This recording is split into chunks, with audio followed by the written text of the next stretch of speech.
Assalamualaikum, how are you all? I hope you are fine. Today we are going to learn phonetics. Okay, open your page number 11. Okay, do you know which number is this? 3. Very good. And how many dogs?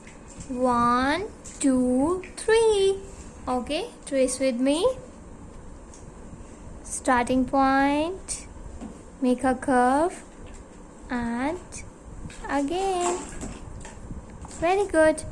And what is this? Trace on dotted lines and color the picture.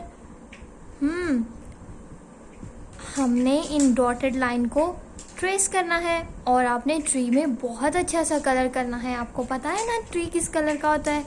Tree होता है ऊपर से green होता है and नीचे जो उसकी would होती है वो ब्राउन होती है. ओके, ट्रेस करें. Very good.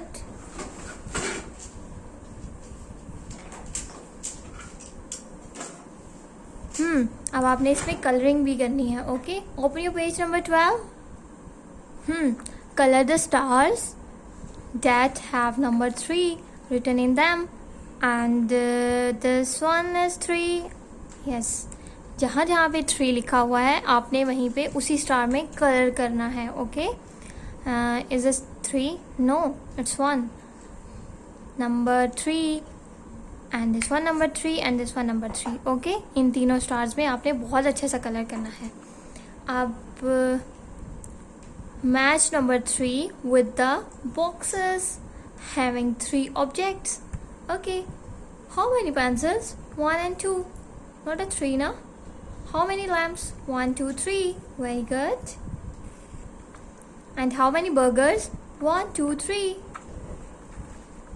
How many ice creams? Only 1. Okay, open your page number 13. 13. And trace number 3 and color the pictures. पहले हम नंबर 3 को ट्रेस करेंगे, उसके बाद हम 3 आइसक्रीम्स में कलर करेंगे. अब आपने इन 3 आइसक्रीम्स में कलर्स करने हैं. ओके, आप सबने इसी तरह बहुत अच्छा सा काम करना है. ओके, अल्लाह हाफिज.